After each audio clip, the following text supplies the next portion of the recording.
चार पवित्र धामों में एक है श्री जगन्नाथ धाम। ये जो भगवान श्री कृष्ण हैं जगन्नाथ जी के रूप में विराजमान थे जगन्नाथपुरी में। और ये एक ऐसा मंदिर है बंधुओं कि जहाँ भगवान के जो विग्रह हैं वो कोई उसके नहीं है, जो पत्थर के नहीं है, कोई सोने के नहीं है, कोई तांबे के नहीं है, पीतल के नहीं है, वो विग्रह काष्ठ के हैं, लकड़ी के। और यहाँ भगवान जो हैं वो अपने भाई और बहन और उनके साथ वहाँ पे भगवान विराजते हैं, बलदेव जी और सुभद्रा जी के साथ। तो ऐसी हजारों वर्षों से जो है ये परंपरा चली आ रही कि हर जेठ महीने की पूर्णिमा को ना भगवान जगन्नाथ जी और बलदेव सुभद्रा जी को ना वो स्नान कराते हैं। भगवान के वैसे बीमार पड़ने के पीछे पुराणों में भी कथाएं हैं। पुराणों में बताया कि जो राजा जो इंद्रधुम्न थे ना वो अपने राज्य में भगवान की ना प्रतिमा बनवा रहे थे। तो उन्होंने देखा कि जो शिल्पकार है, जो विश्वकर्मा है, वो उनकी प्रतिमा को ना बीच में अधूरा छोड़ के चले गए विग्रहों को। तो अब तो ये देख के वो ना रोने लगे इंद्रधुम्न। तो रोने लगे तो भगवान ने इंद्रधुम्न को दर्शन दिया और कहा, अरे इंद्रधुम्न तुम क्यों रोते हो? अरे मैंने नारद जी को वचन दिया था कि मैं बाल रूप में इसी आकार में ना मैं पृथ्वी लोक पे विराजूंगा। इसके पश्चात क्या किया भगवान ने? राजा को आदेश दे दिया कि आप ऐसा करो, 108 घट के ना जो मटकों से ना मेरे जल से मेरा अभिषेक किया जाए। तो बंधुओं इसी परंपरा को रखते हुए, ये जो हजारों सालों से परंपरा को रखते हुए जेष्ठ महीने की पूर्णिमा को भगवान और जगन्नाथ जी सुभद्रा जी को जो है स्नान कराते हैं। और जब भगवान ज्यादा स्नान कर लेते हैं ना फिर क्या होता है, वो बीमार पड़ जाते हैं, जिसके कारण ना उनको एकांतवास में रख दिया जाता है। 15 दिन के लिए मंदिर बंद कर दिए जाते हैं। वहाँ पे केवल कुछ पुजारी और यहाँ तक कि वैद्यों को भी बुलाया जाता है भगवान को मतलब देखने के लिए। तो भगवान ऐसे ही बीमार पड़े रहते हैं जैसे कोई मनुष्य व्यक्ति रहता है। भगवान जहाँ पे सिंहासन होता है वहाँ से उतार के भगवान को नीचे लेटा दिया जाता है।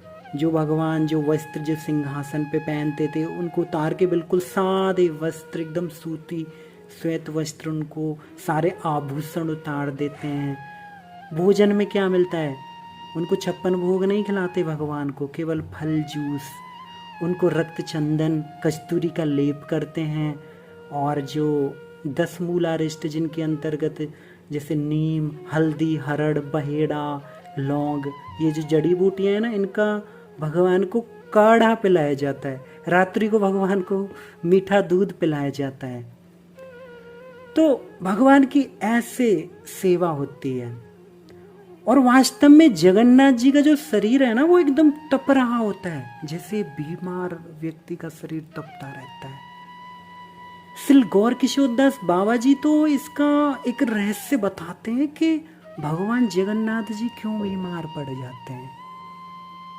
वो कहते हैं कि जब जगन्नाथ जी को जब बाहर लाया जाता है ना, जब उनको बाहर बिठाया जाता है, तो जब वो भक्तों के सामने आते हैं भगवान, तो जब उसी समय जो ठाकुर जी हैं जब वो गुंडचा मंदिर की ओर देखते हैं ना, ये गुंडचा मंदिर जो है ना ये एकदम वृंदावन है, वृंदावन से बिल्कुल अभिन्न है।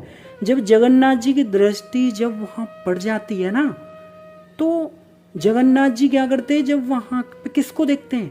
ब्रजवासियों को, और ऊपर से राधा रानी को भी। जब वो राधा रानी को देखते हैं ना, तो राधा रानी के विरह होने के कारण ना जगन्नाथ जी जो है बीमार पड़ जाते हैं, फीवर उनको हो जाता है, ऐसा सेपरेशन के कारण। जैसे एक बार चैतन्य महाप्रभु को भी जब जगन्नाथ जी के दर्शन नहीं हुए ना, तो चैतन्य महाप्रभु का शरीर भी तपने लगा था, एकदम उनका शरीर भी तप गया था। क्योंकि चैतन्य महाप्रभु कौन है? से गौर, से कृष्ण, से जगन्नाथ। तो बंधु ये जगन्नाथपुरी है क्या? अरे ये तो विरह और मिलन का स्थान है। जगन्नाथ यात्रा होती है, वो क्या है? ये विरह और उत्सव, उसका मिलन है। तो बंधु, भगवान 15 दिनों में जो है भगवान बीमार होने की लीला करते हैं।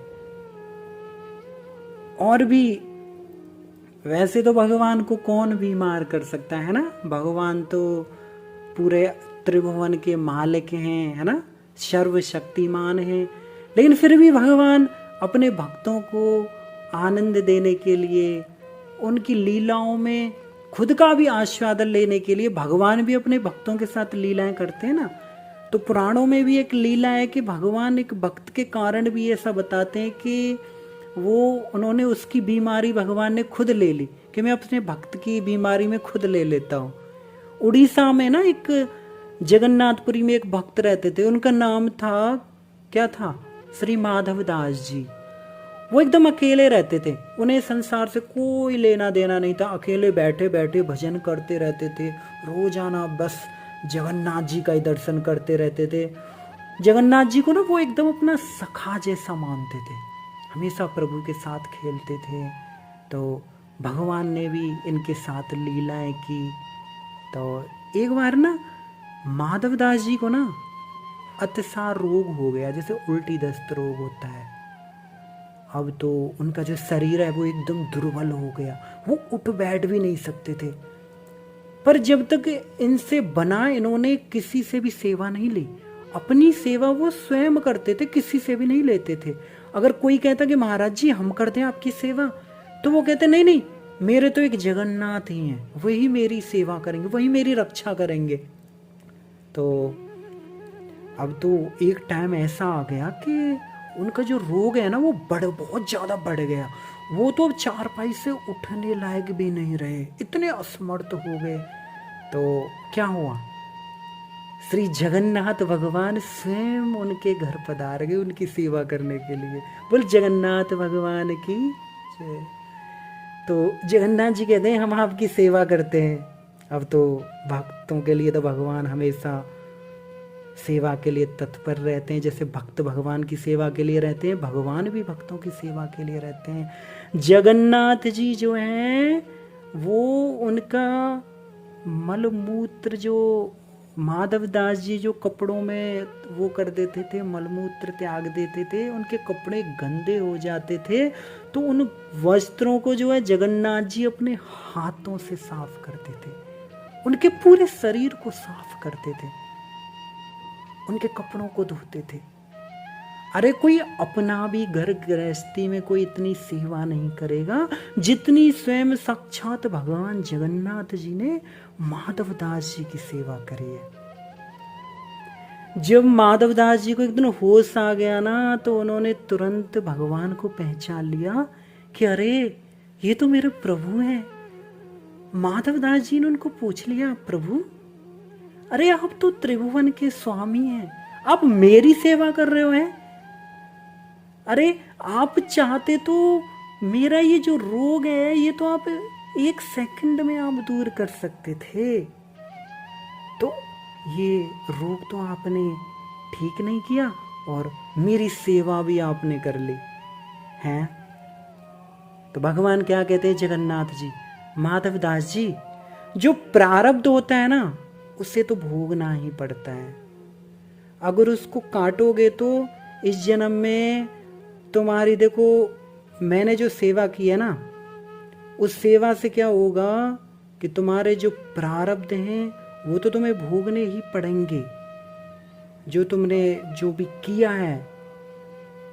तो मैं तो तुम्हारी सेवा इसलिए की कि उसको, जो अगला जन्म तुमको उस भोगों को भोगने के लिए ना तुम्हें भुगतना पड़े, ना तुम्हें फिर बीमार होना पड़े, तो इसके लिए तो तुम्हें फिर अगला जन्म लेना पड़ेगा, है ना। जब तक तुम्हारे ये प्रारब्धों के कर्म नहीं कटेंगे तो तुम्हें जन्म लेना पड़ेगा। और मैं नहीं चाहता कि मेरे भक्त को जो ये बीमारियों की वजह से प्रारब्ध के कारण फिर अगला जन्म लेना पड़े, है ना। तो इसलिए मैंने तुम्हारी सेवा की है। लेकिन अगर फिर भी तुम कह रहे हो ना कि मतलब कि तुम बीमार, ठाकुर जी तुम बीमारी मेरी दूर कर सकते थे, तो देखो मैं भक्त की बात भी नहीं टाल सकता। अब देखो तुम्हारे प्रारब्ध में ना ये 15 दिन का रोग और बचा है, इसलिए ये 15 दिन का रोग ना तू मुझे दे दे। तो 15 दिन का रोग जो है बंधुओं जगन्नाथ जी ने माधव दास जी से ले लिया। लो देखो वो तो बात हो गई तब की, तो भगवान की भक्त वत्सलता तो देखो भगवान की, है ना। हर वर्ष भगवान जगन्नाथ जी जो है वो बीमार पड़ते हैं, उनको स्नान कराया जाता है, जिसको स्नान यात्रा कहते हैं ना। स्नान यात्रा के लिए 15 दिन के लिए भगवान बिल्कुल बीमार पड़ जाते हैं, मंदिर बंद हो जाते हैं, रसोई बंद नहीं होती, होती है, हो जाती है। 56 भोग भगवान नहीं खाते तब, क्योंकि बीमार जो पड़ेगा तो फिर उसको तो परहेज करना पड़ेगा ना, है ना, हल्का फुल्का खाना पड़ेगा, है ना। तो भगवान के भक्त भी जो हैं ऐसी जगन्नाथ जी की हर साल ये जो है सेवा करते हैं कि भगवान बीमार पड़ जाते हैं।